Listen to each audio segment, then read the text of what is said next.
노장 베드로가 밤새도록 잡아서 한 마리도 못 잡는데 주님은 벌써 새벽에 고기를 잡아 꺼놓고 계셔.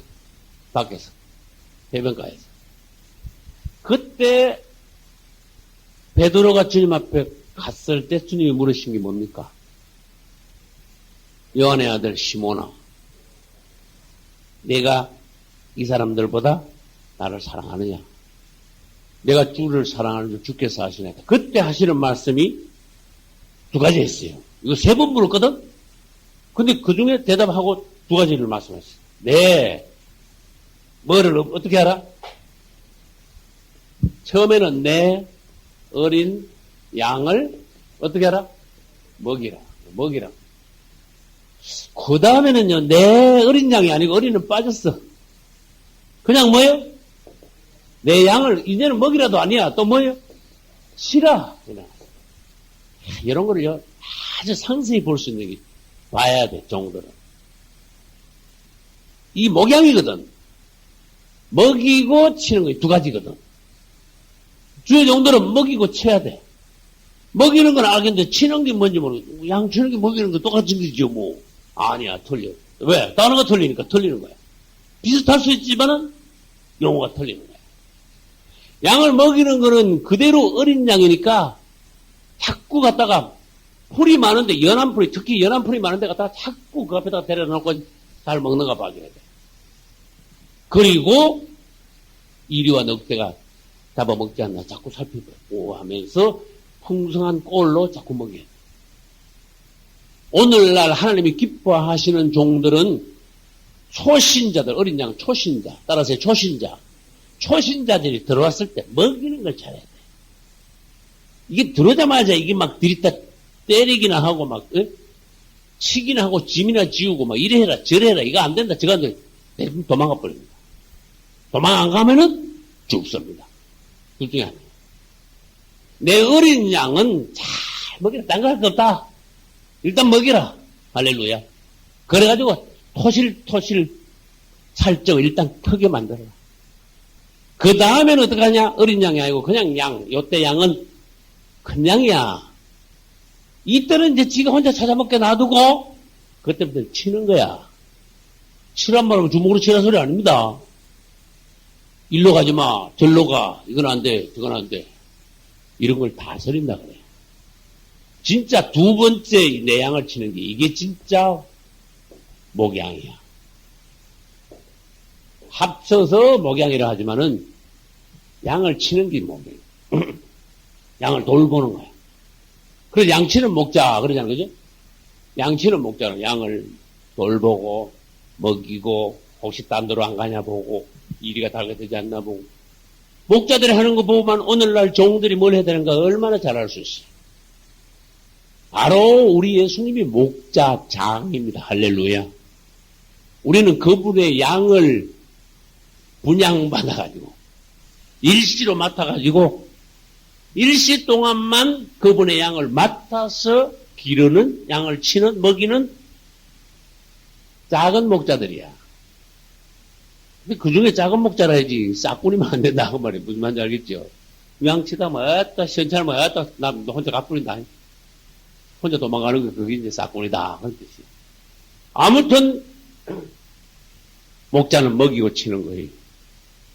그래서 우리는 하나님 앞에서 요셉은 목자였다 이걸 아셔야 돼.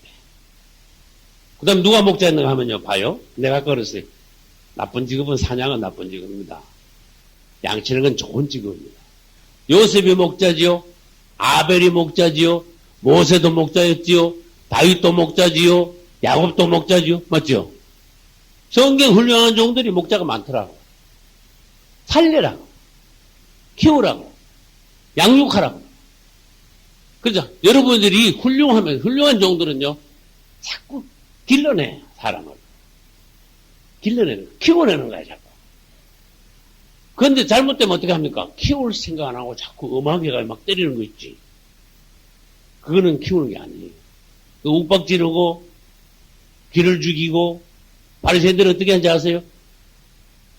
지는 앵지손가락도 하나 까딱도 안 하면서 얼마나 무거운 짐을 그냥 어린 양들에게 그냥 짐을 갖다 어깨에다 내려가지고 압사하게 만드는 거예요.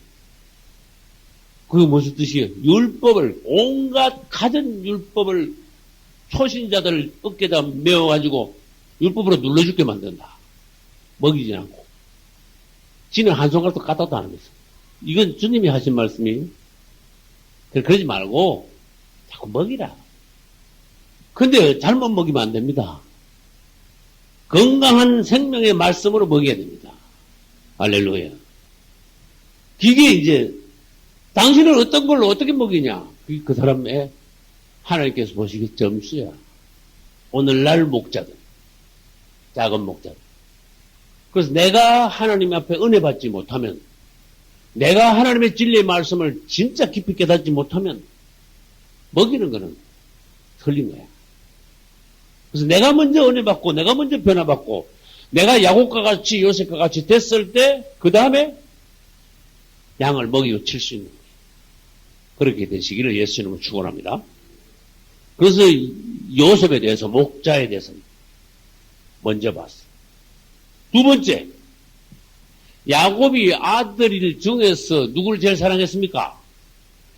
요셉을 제일 사랑했습니다. 성경은 뭐라고 말씀했는가 하면 야곱이 요셉을 깊이 사랑하여 채색옷을 입혔다 해놨어요. 근데 한편으로 봐서 이것은 그리스도의 예배예요. 우리 예수님이 마태복음 3장에서 세례요한에게 요단강에서 세례 침례를 받고 물에서 올라오실 때 어떻게 됐죠?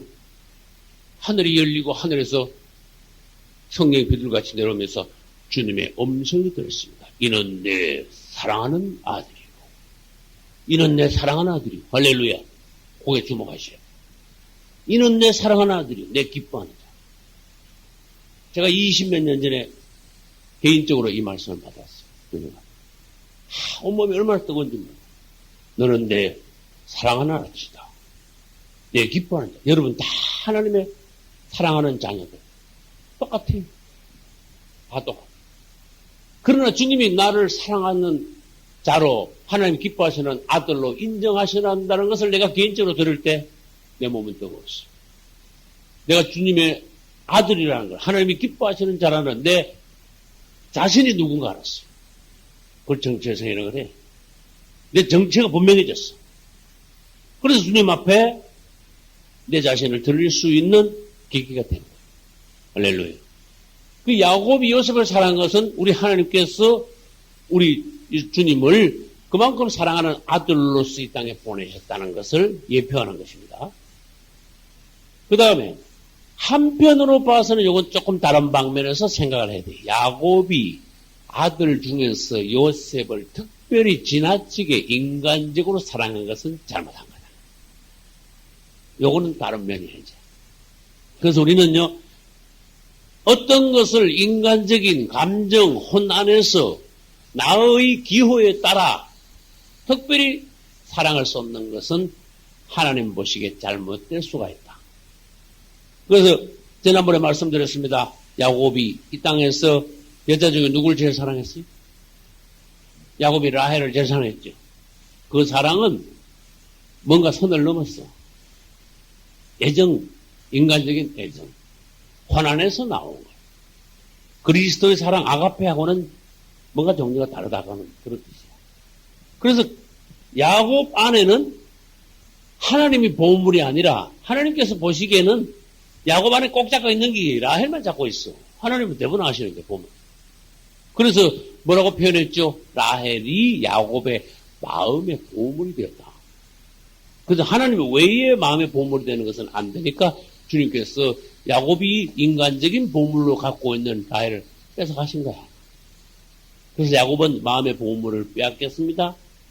그 뒤에 야곱은 완전히 성숙되지 못했으니까 보물을 다시 하나 정했습니다. 라헬이 낳은 요셉을 거의 두 번째 마음의 보물로 삼았습니다. 하나님께서 보시기니까 뭔가 선을 넘었습니다. 지나칩니다.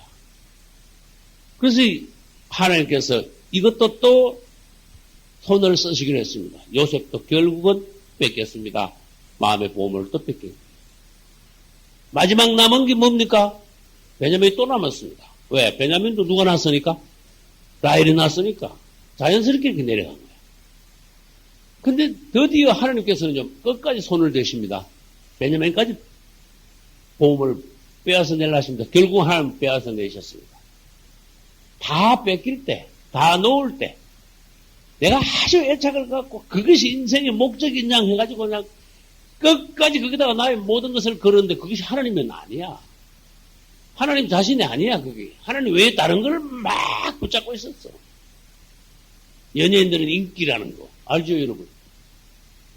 어떤 여자들은 막 자기 미모, 외모. 사업하는 사람은 그 사업 자체가 막. 어떤 사람은 자신이고. 어떤 사람들은 명예에 대해서. 이게 아무튼 그분이 아닌 다른 것을 꽉 붙잡고 있는 그분 외에 다른 거. 그래서 그것을 내 보배, 내 보배를 진토에 버려라. 할렐루야. 그러면 내 보배를 진토에 버려.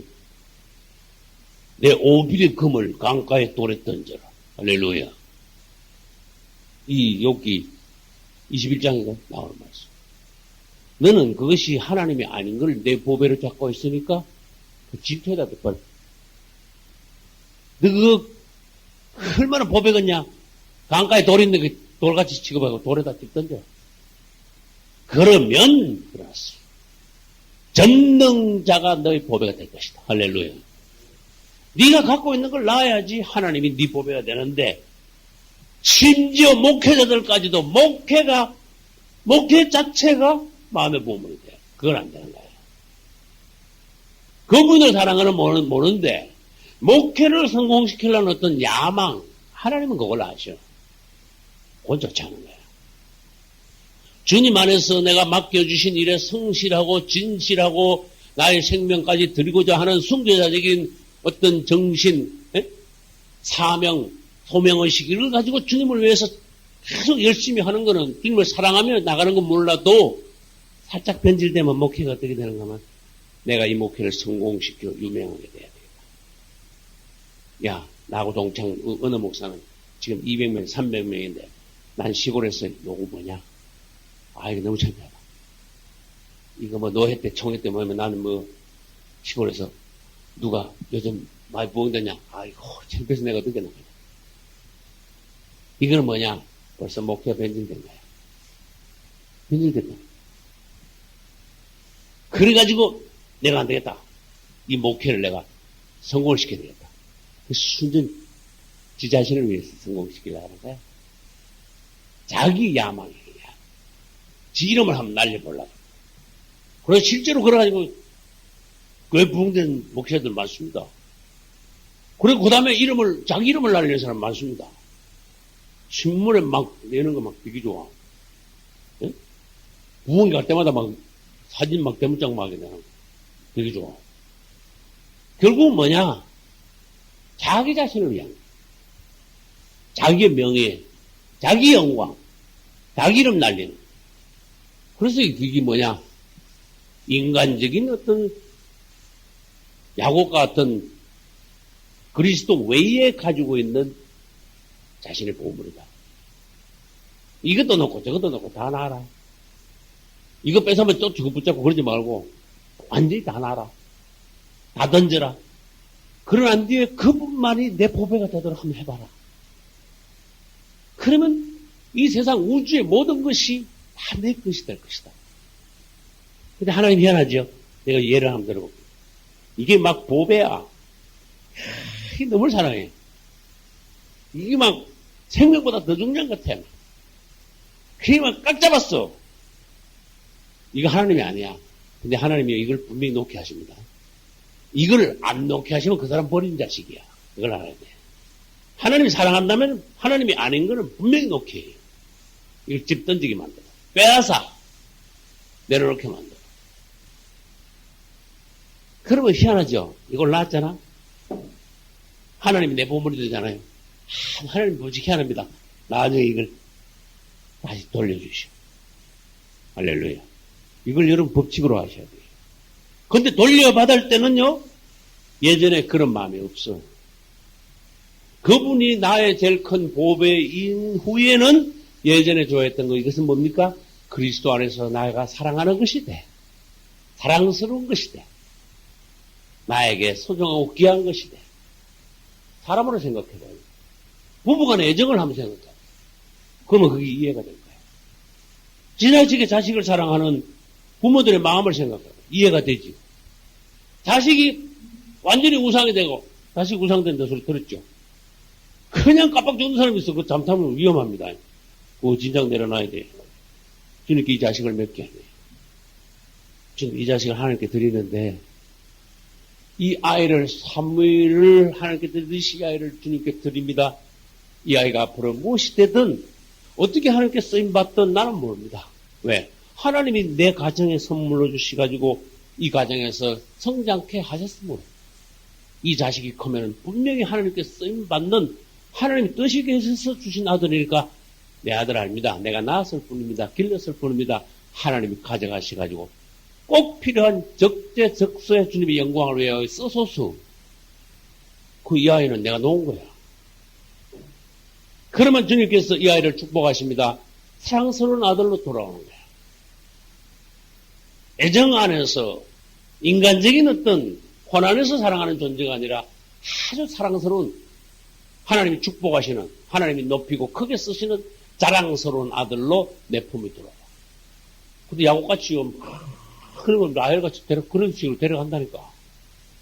라헬같이. 그래서 라헬도 죽었죠. 요셉도 사실은 야곱에게는 요셉도 죽은 거야. 맞습니까? 라헬도 죽었지만 요셉도 죽었어.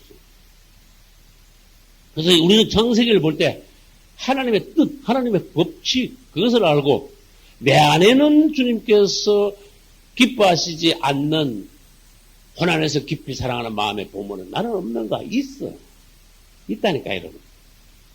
작은 거든 큰 거든 그것을 먼저 하나님 앞에 내려놓는 것을 배우셔야지 주님이 우리의 보배가 되고 그 다음에 신앙의 전진이 있게 돼.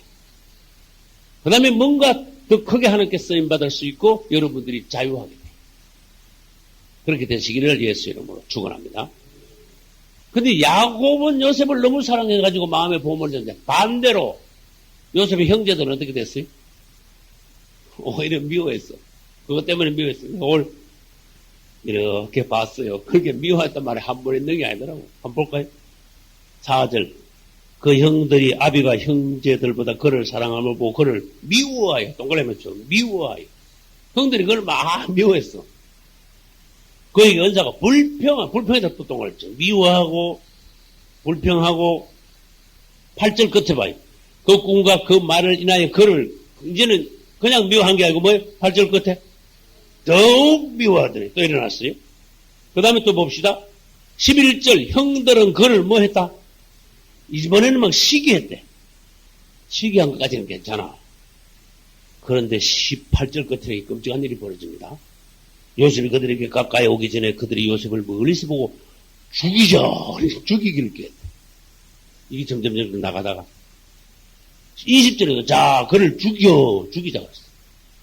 죽이가 막 구덩이에다 집어넣었고 아버지한테 가서 막 피 묻은 옷이나 가져가지고 아버지 드레스 이걸 봤는데 이거 뭡니까? 요셉 옷 아닙니까? 아버지를 쏘기자. 형들이요. 어쩌면 형들이 입에서 야곱을 죽이자 소리까지 다 나옵니다. 요셉을 죽이자 소리까지. 그 형제들이 얼마나 본성이 얼마나 악했는가 알 수가 있어. 사람이 그렇다 그 말이야. 교회 안에도 오늘날 이런 일이 있다 그 말이야. 요셉의 형제들이 요셉을 실제로 죽이자고 한 것 같이 교회 안에서도 서로 물고 뜯고 죽이는 일들이 오늘날 비일비재하다 그런 뜻이야. 멀쩡한 종을 막 죽이는 그런 일들이 기독교 2000년 역사상 계속해 왔다 이런 뜻이야. 육은 영을 공격하게 돼 있어. 교회 아니고 교회 밖이고 그걸 떠나서 육적인 사람은 할 수 없이 본성 자체가 뭡니까? 육이잖아. 육은 영을 공격을 해요. 그걸 아셔야 돼. 그건 변하지 않는 법칙이야. 거듭나지 못한 사람은 할 수 없어. 거듭난 사람은 미워하게 돼 있어. 내 본성이야.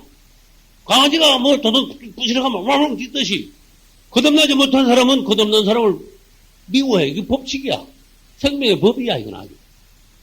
그래서 우리는 요셉의 형들 같은 자들이 교회에 없게 하기 위해서 교회가 초대교회처럼 온전히 거듭난 은혜로 충만한 성령이 완전히 역사하는 그런 교회로 만들어줘야 돼. 할렐루야. 그걸 여러분 봐요.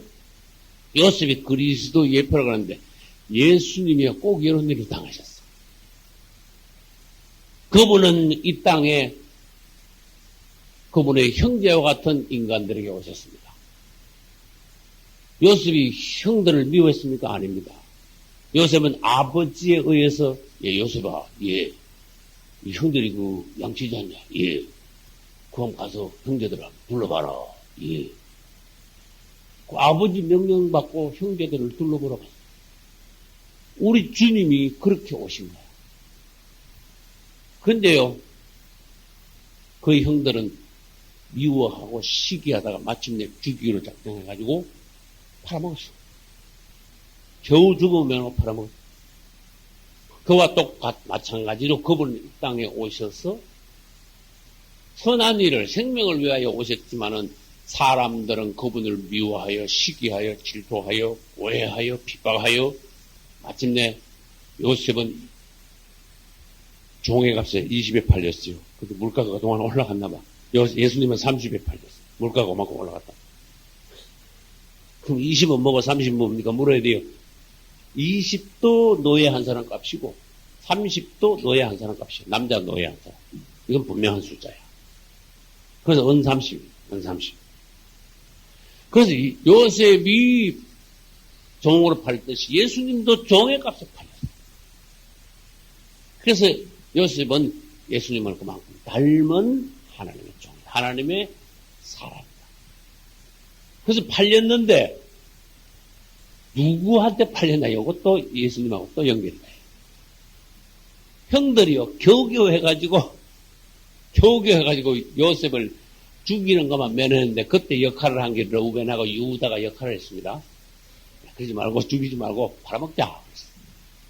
그래서 겨우 진정시키고 있는 중에 마침 하나님께서 역사하셨어요.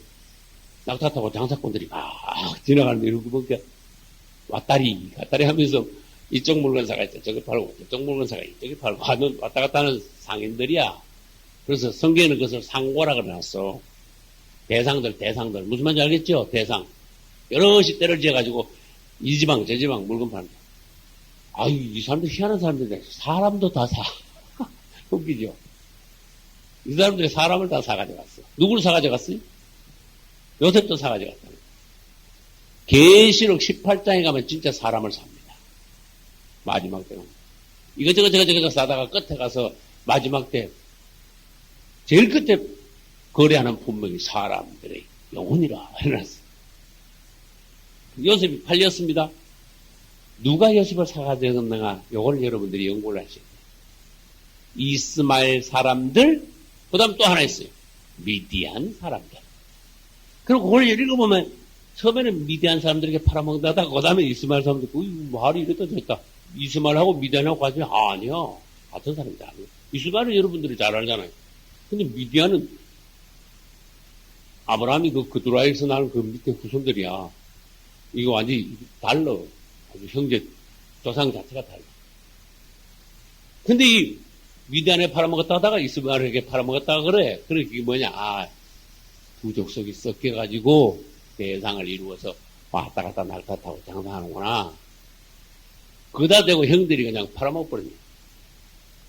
그러면 이스마엘과 미디안은 뭐를 예표합니까? 이걸 연구하면은 주님이 어떻게 팔리셨는가를 알 수가 있어요. 이스마엘은 엄마가 아까 어느 사람이라고 했어요? 애굽 사람이죠. 여자가 어느 여자하고 결혼했다고 그랬어요? 애굽 여자. 애굽하고 굉장히 연결이고 아주 깊은 관계에 있어. 애굽은 세상이다. 무슨 말인지 알겠죠? 애굽은 세상. 미디안은 뭐냐? 미디안은요, 성경 여기저기 보면 미디안 연합군, 이스라엘 계속 쳐들어오죠. 모세에게 하나님 말하십니까? 미디안을 정복하라 그러시죠. 미디안이 나중에 이스라엘 족속이 아주 골칫거리야. 뭘 하면 미디안이 꼭 방해를 해. 우리가 신앙생활 하는데 꼭 방해하는 요소가 있어. 여러분, 성경에서 비슷한 족속들이 뭔가 하면 이스마엘 족속, 에서 족속, 미디안, 아말렉, 네? 아말렉. 그 다음에, 블레셋. 이런 족속들이 이스라엘 후손들을 계속 괴롭힙니다. 그럼 이것을 전부 다 합치보면 뭔가 하면은 세상적인 사람과 육적인 사람을 예표하는 거야. 다. 왜냐? 이 아브라함에서 났거든, 사실. 이 블레셋은 조금 제외야 돼. 이 아브라함이 낳긴 낳는데, 아브라함의 후손 중에서 난 자들이 대부분인데, 아브라함이 자식을 놓을 때는 그건 생각 못했어. 이 자식이, 다음에 이 자식을 굉장히 괴롭힐 거다. 하루 이틀 괴롭힌 게 아니고 수천 년 동안 괴롭힐 거다. 아브라함 그거 모르고 그 자식을 놓은 거야. 그런데 역사는 비극이야. 이삭만 하나님께서 보시기에 장자인데, 다른 장자가 아닌 족속들, 후손들이요, 이삭의 후손들을 오늘날까지 계속 괴롭히는 거야. 그럼 그거 뭐냐? 하나님께서 시키지도 않은 아들을 낳았다는 뜻이야. 근데 다른 말은 뭐냐? 성령 안에서 네가 한 게 아니고 네 생각을 따라서 육적인 방식으로 네 기호대로 뭔가 일을 저질렀어. 하나님이 원하지도 않고 시키지도 않는 일을 네가 저질러서 그 일 때문에 네가 오히려 후대에 가서 고통을 당해야 된다. 그게 나쁜 뿌리, 쓴 뿌리. 그게 아주 하나님 앞에서 약점이 돼가지고 그것이 너를 괴롭히는, 고통스럽게 하는 요소로 끝까지 남게 될 것이다. 이 아브라함의 후손들이 이삭의 후손들을 괴롭히는 오늘날까지 아랍 족속도 이삭의 후손들, 이스라엘 유대인들을 괴롭히는 걸 보라. 그 괴롭히는 자들이 누구냐? 하늘에 떨어지냐? 아니냐? 다 누구 아들들이야? 아브라함의 아들들이야. 같은 아버지야. 올라가면은. 그런데도 막 붙여서 싸우는 거야. 그런데 희한한 일은 뭡니까? 이 아랍 족속들이 유대인들을요, 얼마나 미워하는가 하면요, 철천지 원수야. 이건 막 안에서 분노가 막, 살기가 막, 왜 이리 됐을까? 이건 비극이야. 역사의 비극이야. 그래서 이런 걸 통해서 우리 뭘 하느냐? 우리가 뭔가 하나님이 일을 한다고 하면서도 내가 육적으로 내 방식대로 하는 어떤 일이 하나님의 교회에 큰 누가 되고 하나님의 교회 안에 고통을 주고 또 육적인 성도가 하는 어떤 일은 영적인 성도, 거듭나지 못한 자들이 하는 일은 거듭난 성도들에게 큰 고통이 되고 짐이 되고 핍박을 하게 된다는 그런 사실을 우리가 알아야 하는 것이 이 교훈이. 이 아브라함이 이스마엘을 놓을 때 자기 정손자가 나는데 이스마엘의 손자들이 자기 정손자를 30에, 은 30에 팔아가지고 애굽에다 갖다 팔아먹을 줄 아브라함이 어떻게 알았어요? 이거 어떤 비극입니까? 이게 가족인데. 아브라함이 말하자면 우리말로 할 것 같으면은 아브라함이 죽어서 통탄을 노릇이 아닙니까?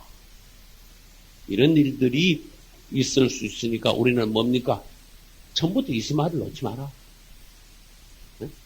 처음부터 다시 장가가가지고 그 두라를 통해서 몇 명 낳았다고? 6명한테 그런 아들을 놓지 마라. 그 말이에요. 이 말은 무슨 말입니까? 네 육으로 뭐든지 하지 마라.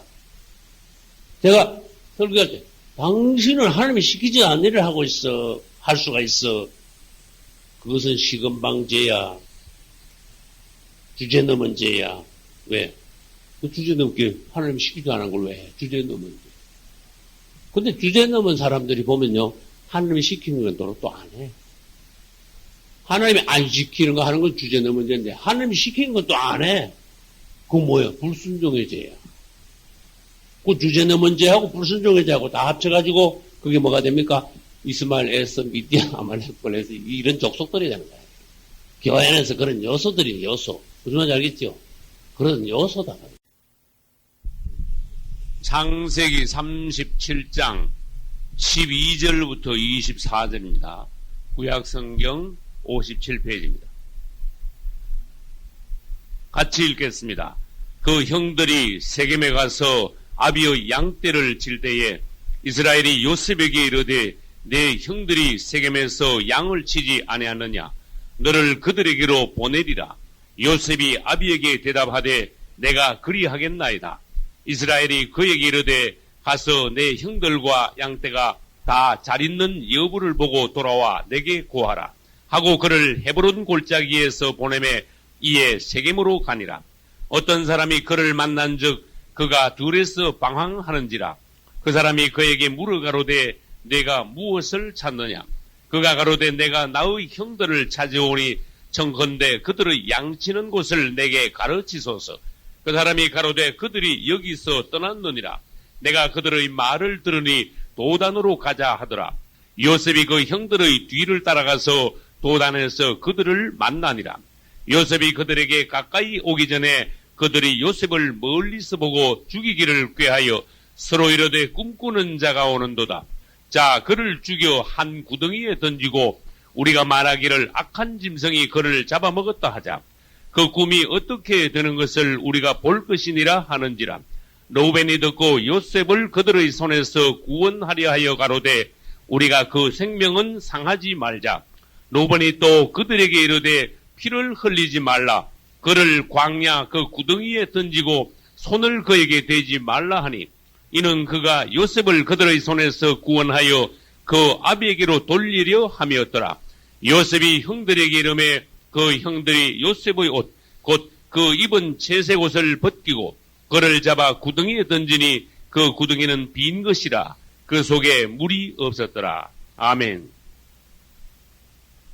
오늘로서 우리는 창세기 37장을 마치고 38장으로 들어가려고 합니다.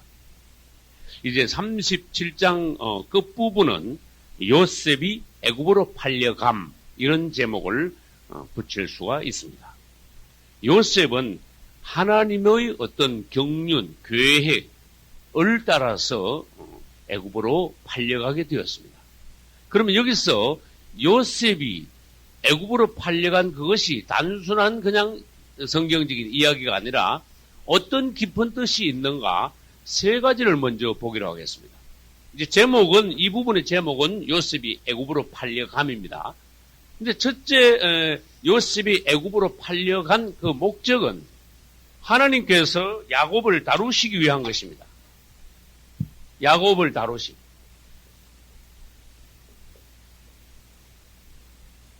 야곱은 인간적인 애정을 가지고 라헬을 대단히 사랑했습니다. 그래서 야곱에게 있어서 라헬은 마음 깊이 간직한 마음의 보물이었습니다. 그 보물이 주님이었으면 좋았을 텐데 하나님 외에 다른 사람이 땅에 있는 것이 보물이 되었으므로 하나님께서는 그 보물을 빼앗아 가셨습니다. 그리고 라헬 다음에 그녀가 낳은 요셉이 다시 야곱의 마음의 보물이 되었습니다. 그러자 하나님께서는 또 요셉을 이제 마음의 보물을 빼앗으시기로 작정하시고 그를 이제 야곱의 아버지의 품에서 빼앗아서 요셉을 이제 애굽으로 보내시게 된 것이에요.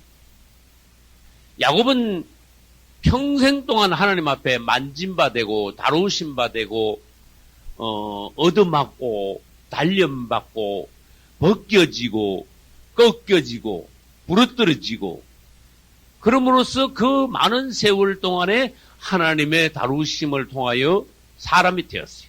할렐루야. 하나님의 사람이 되었어요. 여러분, 전번에도 제가 잠깐 말씀드렸는데 고생도 종류가 있습니다. 예수 바깥에서 하는 생고생이 있고 어떻게 생각하세요? 예수 안에서 하나님의 다루심을 통하여 고생하는 그런 고생이 있어요. 나는 1984년부터 그분 안에 완전히 들어왔습니다. 그 전에 나 고생만 했지만 그 고생은 하나님께서 직접 그 손에서 다루신 고생이 아니라 세상에서 생고생한 거야.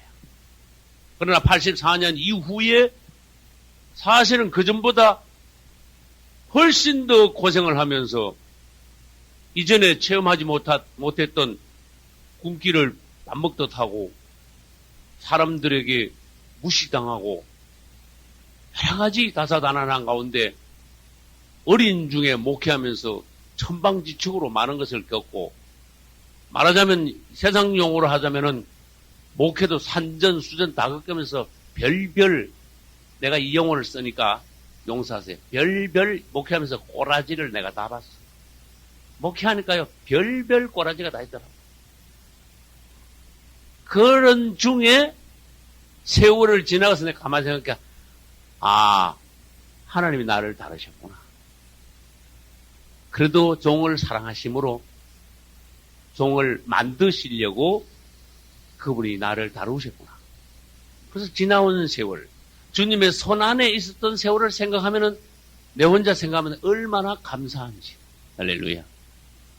주님이 네 멋대로 한번 해봐 하고 나를 내버려 뒀으면요. 지금도 내가 시원찮지만 완전히 생짜배기 천방지축 엉망진창이 아니었겠습니까? 그죠? 그러나 그분이 좀 만지셨어. 좀 다루셨어. 다룸 받을 때는 괴로웠어요. 참 어려운 시간들, 고통의 시간들, 암담한, 참담한, 암울한 그런 시간들이 참 많았어요. 육신적으로 고생도 많았고, 영적으로 부딪히며 압박, 압력, 그런 가운데 고통의 많은 세월을 지내오면서 주님께서 종들을 조금씩 시간의 흐름으로서 익어가게 하시는 것을 보았을 때 지금 와서는 오직 주님을 찬송합니다. 할렐루야. 여러분 사람이요. 솔직히 말해봅시다. 고생하는 거 다 싫어요. 그러나 주님 안에서 여러분들이 다루심 받지 않으면은 절대로 사람은 사람 될 수 없어요. 그분이 그냥 놔두면 아무도 절대로 사람 안 됩니다. 사회에서 교육받고 훈련받고 그거 전부 헛거야. 주님 안에 들어와서 그분이 만질 때부터 사람이 되는 거야. 할렐루야. 야곱을 보십시오. 사람이 어떻게 되는가. 베드로를 보십시오. 사람이 어떻게 극적인 변화가 어떻게 오는가. 그래서 우리는 이 땅에서 많은 사람들을 보호하는 중에 저 사람은 옛날하고 바뀌긴 바뀌었지만은 그냥 물질적으로 외면적으로 사회적으로 말하자면 껍데기만 바뀌었고 겉만 그냥 보기 좋아졌지 속 사람은 주님 안에서는 똑같아. 오히려 더 못해. 그런 경우를 우리는 얼마든지 볼 수 있습니다. 주님은 야곱을 다루시기로 작정하셨어요. 근데 우리가 생각하면 좀 바탕이 좋고 성격도 괜찮고 순종도 잘하고 그런 사람을 다루기는 훈련시키기는 좋은 것 같아. 그러나 우리가 생각하면요. 야곱 같은 것 정말 뺀질바고 찔기디 찔긴 그 야곱 이런 야곱을 우리가 다루라면 우리 못 다뤄. 성도들 중에서요. 정말 찔기고 불평불만하고 교회 문제만 일으키고 자기 고집만 세고 아무튼 다루기 힘든 그런 성도들을 종들이 대했을 때 어땠을까? 진짜 골치 아픈 성도 만났네. 골치 아픈 집사 만났네. 주님은 일부러요. 야곱을 아주 뺀질뺀질한 야곱을 골라가지고 많은 세월 동안 그를 변화시키되 극적으로 변화시켰어. 역사상 가장 성숙한 사람으로 가장 그리스도를 닮은 사람으로 바꾸어 놓으셨어. 그러므로 뭘 보였습니까? 하나님이 어떤 분이신가 보여주시고. 할렐루야. 하나님은 어떤 분이시냐. 주님의 손 안에 들어가면은 우리가 어떻게 되느냐. 그거를 주님께서 보여주시기 위해서 야곱 같은 아주 그 사기꾼 그런 자를 불러서 만드셔서 그렇게 사람을 속사람부터 있게 하시고 아주 그 무게, 영적인 무게. 나는 이 단어가 좋다고 생각해. 야곱의 그 영적인 무게, 영적인 분량. 할렐루야. 영적인 무게와 영적인 분량이 있으시길 바랍니다.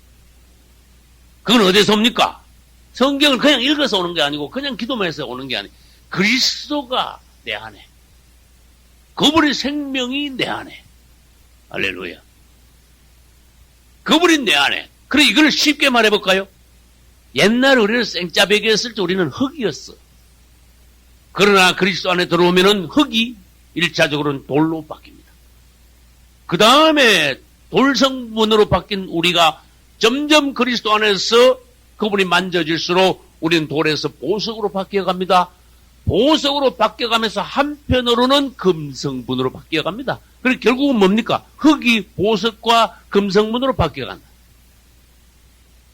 진흙과 같은 우리가 그분의 다루심 많은 세월을 통하여서 우리 안에 결국은 뭐가 쌓여갑니까? 금성분이 쌓여갑니다. 성경에서 금은 하나님의 본성이요 하나님의 성분이라고 했습니다. 나와 여러분들 안에 그분의 성분이 쌓여가는 거, 이게 영적 분량이야. 할렐루야. 그리고 인간적인 어떤 요소가 자꾸 빠져나가는 거, 이게 하나님의 다루심을 통하여 일어나는 일들이. 그래서 우리는 그분이 다루시면 다루실수록, 그분의 성분이 우리 안에 들어오면 들어올수록 흙성분은 점점 소멸되고 금성분이 점점 더 어떻게 돼? 많아져. 야곱은 죽기 전에요, 흙성분이 하나도 없었어. 내가 보기엔 그래. 온전한 하나님의 분량이었어. 하나님의 성분이었어. 아무리 미술가, 훌륭한 미술가들도 죽기 전에 야곱의 얼굴을 그리기가 쉽지 않을 거예요. 왜? 얼마나 영적인지.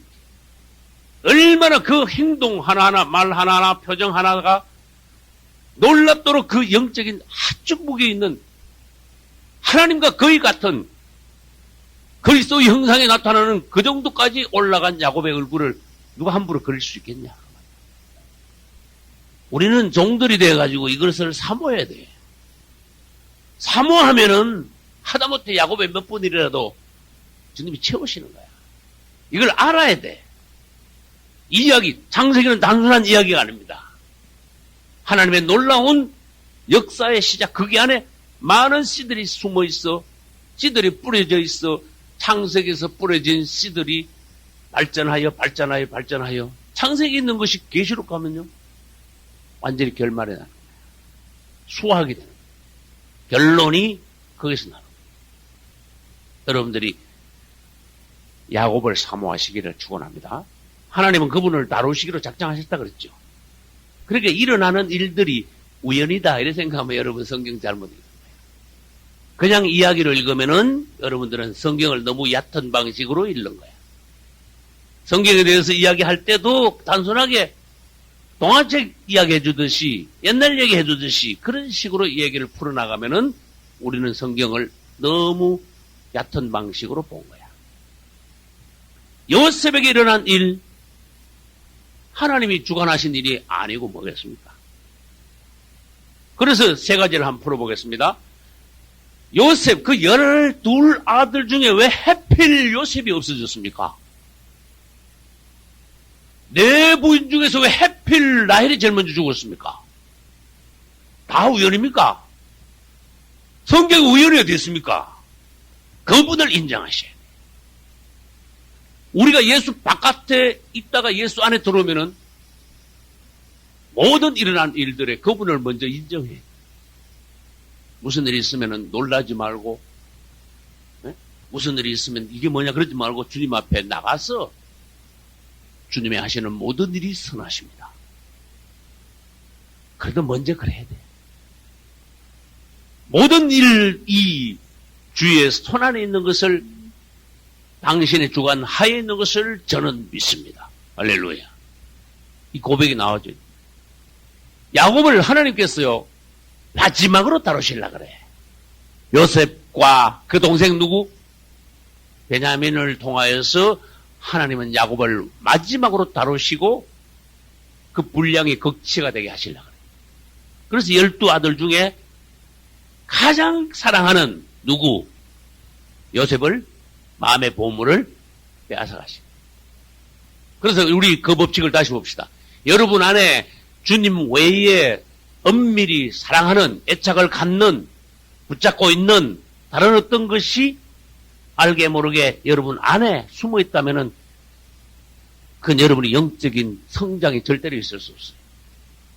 그걸 내려놔야 돼. 정 안 내려놓으면 하나님께서는 빼앗아 가셔야 돼. 빼앗기는 게 좋아. 그래야 어떻게 해요? 그분이 들어오실 자리가 생겨요.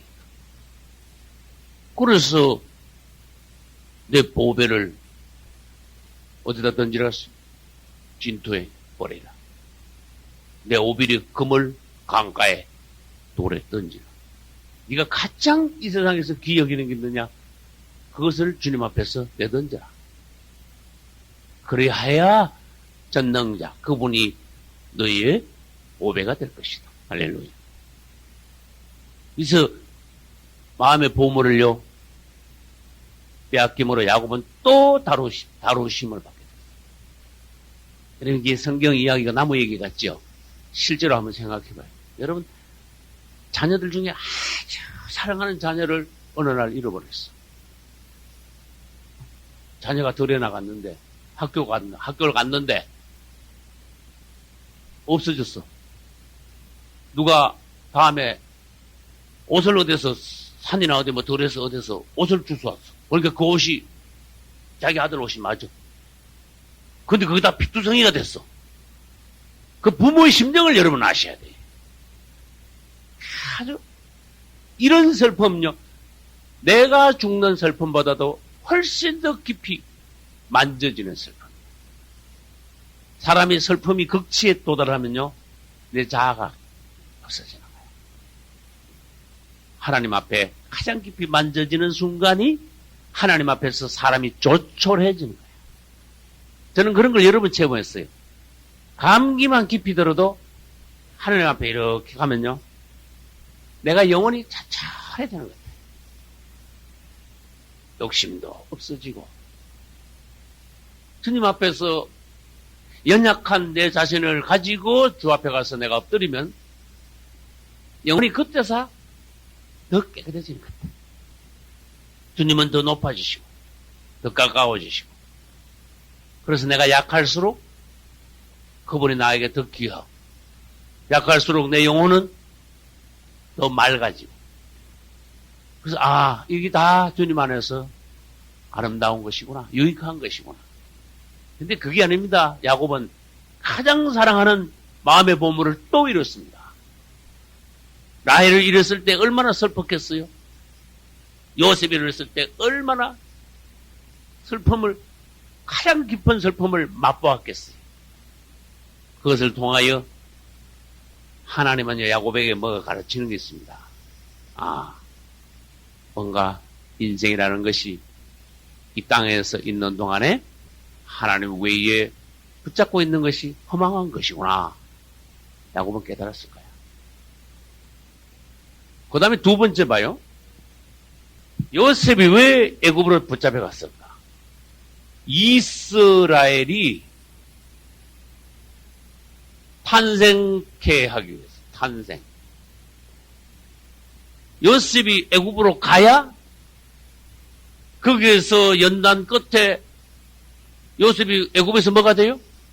총리가 돼서, 그 다음에 하나님께서 그때 하나님의 섭리로 애굽과 그 전역에 온 세상에 기근이 들게 하여 야곱의 가족 70명이 어디로 가게, 할 수 없이 어디 가게 만들어요? 애굽에 안 가면 안 되게 만드는 거예요. 그래서 하나님께서도 아브라함 때는요, 기근 때 애굽에 내려간 걸 하나님이 싫어하셨어. 창피만 당하고 왔어. 근데 이번에 하나님께서 직접 오셔서 말하셨어요. 야곱아, 애굽에 내려가기를 두려워 말라. 가라. 할렐루야. 놀랍지요? 그분의 섭리가 여기 있는 거예요. 너희는 70명이 애굽으로 가서 4대 만에 다시 나와야 된다. 애굽은 특별한 장소다. 이스라엘에게 있어서 쇠풀무다. 뭔가 잉태하는 장소다. 70명이 들어갔지만 나올 때는 놀라지 마라. 4대 만에 200만 명 내지 300만 명이 나온다. 이야, 깜짝 놀라야 돼요. 이 어떤, 아니, 민족 하나가 남의 나라에 들어가가지고 4대 만에 식구가 말이야. 한 식구가, 한 가문이 4대 만에 민족이 돼가 나오다니. 하나님이 이렇게 하신 거예요. 그래서 하나님께서는 요셉을 먼저 보내시고 요셉의 가족들을, 나머지 가족들을 애굽에 할 수 없이 들어가게 하심으로써 민족을 탄생시켜 나오게 하시기 위하여 요셉을 먼저 보내십니다. 요셉이 애굽에 잡혀간 목적 두 번째가 뭐다? 이스라엘 탄생교. 첫 번째 목적은 뭐다? 야곱을 다루시는 거야. 마음의 보물로 잡고 있어. 하나님이 얼마나 놀라우신 분입니까? 그 다음에 세 번째 또 있어요. 이스라엘이 탄생되어서 나옴으로써, 나옴. 그 출애굽이죠. 엑소다스. 나옴으로써 이건 출애굽입니다. 신약에 와서 그리스도인들이 어떻게 구원받아 천국까지 이르느냐 하는 것을 이스라엘이 나오는 출애굽을 통하여서 구원의 그림을 보여주셨어. 출애굽. 신약에 뭐예요? 구원의 그림. 구원의 길. 그런 걸 보여주죠.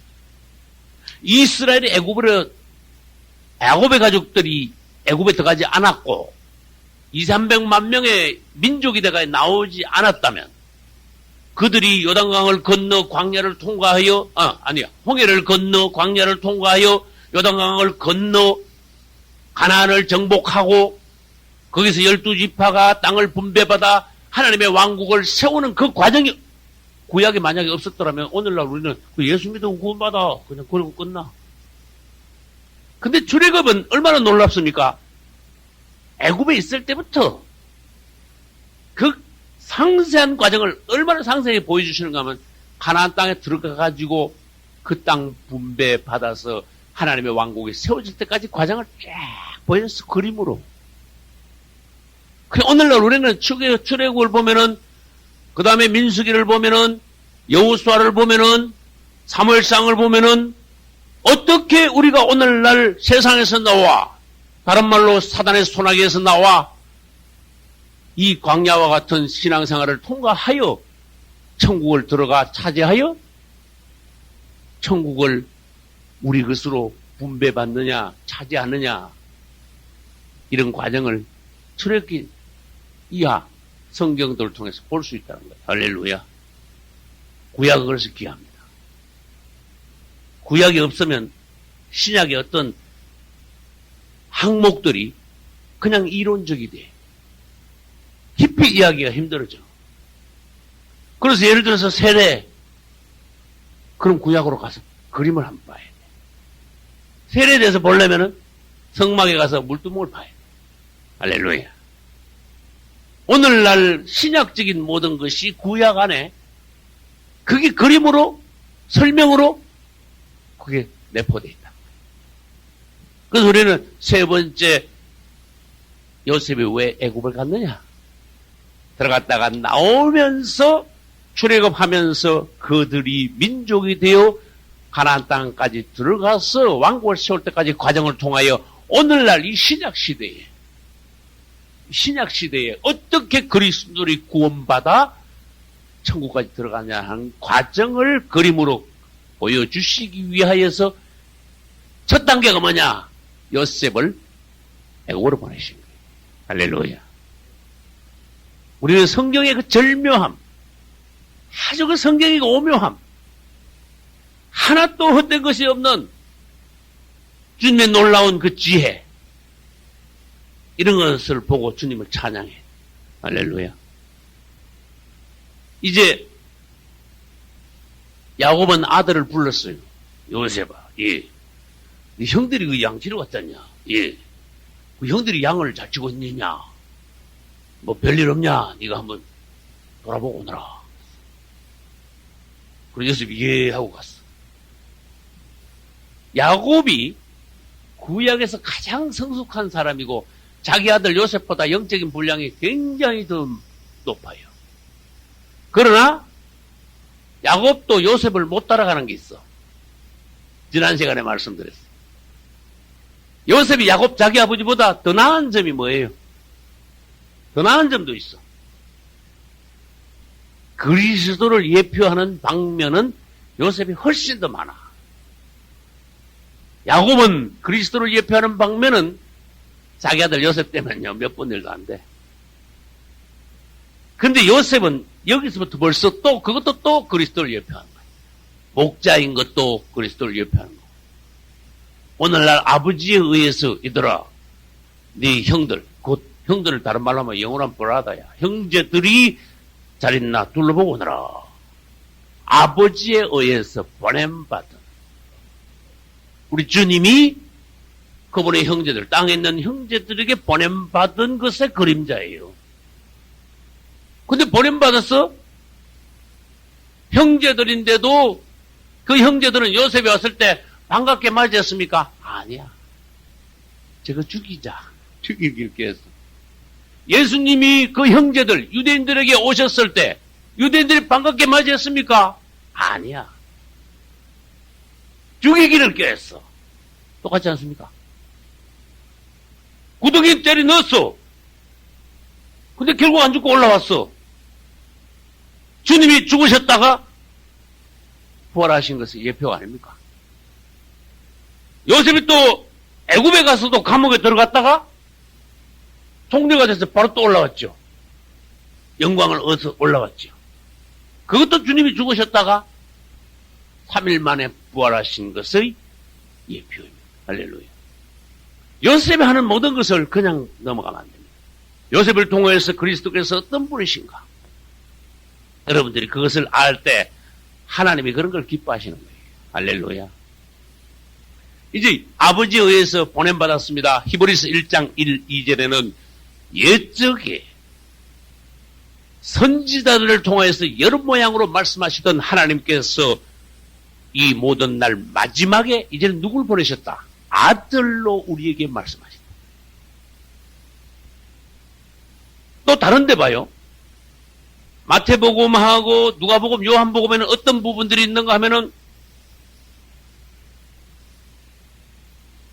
농부가 포도원을 만들어 놓고는 일꾼들을 일을 시켰어요. 그래가지고 가을에 돼가지고 수수한 것을 일부를 이제 주인이 받아가야 되잖아. 우리나라도 뭐 옛날에 그런 거 있죠. 삼칠제로 한다든지 이팔로 한다든지 그래서 이제 주인이 받아가야 되잖아. 종들을 보냈더니 웬걸 종들을 막 두드려 팬 거야. 또 보냈더니 막 또 두드려 패고 어떤 종을 막 죽인 거야. 이 악한 농부들이 있나. 그래가지고 그 포도원 주인이 마지막으로 누굴 보냈을까? 아들 보냈죠. 우리 요셉이 파송된 것은 우리 주님이 이 땅에 아버지의 명을 따라 오신 것의 그림자다. 근데 불행한 건 뭡니까? 유대인들이 예수님을 배치한 거예요. 그래서 제가 종말론에서 말씀드립니다. 유대인들의 가장 큰 불행은 그리스도를 배척한 것이다. 그 다음 앞으로 유대인들의 가장 큰 지금까지는 그렇지만 앞으로 유대인들의 가장 큰 불행은 적그리스도를 영접하는 것이다. 맞죠? 그분은 배척해놓고는 적그리스도는 오히려 영접을 해. 그러기 유대인들도 헛똑똑이야. 그래서 우리가 유대인들 머리 좋다고 그런 소리 할 필요도 없어. 왜? 2000년 전에는 예수님 앞에서 넘어졌고 앞으로 이제 조금 더 있으면 적그리스도 앞에서 또 넘어져. 그거 그렇게 유대인들이 그렇게 똑똑해. 그렇게 주님을 몰라보는 영적으로 눈먼 유대인들. 그분이 오셨는데도 영접하지 않았어요. 그래서 그분을 배척했어요. 누가복음 19장 14절에는 무슨 말씀이 있는가 하면 우리는 이 사람이 우리의 왕됨을 원치 않습니다. 이래놨어. 그렇게 됐죠. 그 다음에 요한복음 19장 15절에 또 특별한 말씀이 있어요. 가이사 외에는 우리에게 왕이 없습니다. 일어났어. 이거 나 종말론 연구하면서 이거 보고 깜짝 놀랐어. 대단히 특별한 말씀이에요. 본디오 빌라도가 예수님을 신문하면서 처음에는 Behold this man. 이 사람을 보라 그랬어요. 그 다음에 또 무슨 말하는가? 보라 너희 왕이로다 이랬어요. 본디오 빌라도가. 본디오 빌라도도 사람이요. 엉뚱한 데가 있어. 너희들 왕이야 그랬어. 유대인들 보고. 그러니까 유대인들이 그 밑에 있다가 막 난리가 난 거야. 죽여라! 죽여라! 십자가 못 박아 죽여라 하면서 그때 뭐라고 말했는가만. 저자는 우리 왕이 아니야. 우리 왕은 가이사야. 가이사 외에는 우리에게 왕이 없어. 유대인들이 그렇게 말했어요. 저주를 자초한 거예요. 질문합니다. 가이사가 누군데? 2000년 전에 가이사가 누구예요? 로마 황제지요. 이게 얼마나 정확하게 맞아떨어지는가 하면은 그 말한 것이 앞으로 적그리스도 때 하면 딱 맞아떨어져요. 적그리스도가 로마 황제로 옵니다. 성경이 얼마나 오묘한지 놀라운지. 그래서 가이사가 너희들 왕이라고 그랬죠. 자기들 왕이라고 그랬죠. 그 적그리스도가 가이사로 오는 거야. 로마 황제로 오는 거야. 7번째 황제로 왔다가 예수님이 흉내를 내면서 죽었다가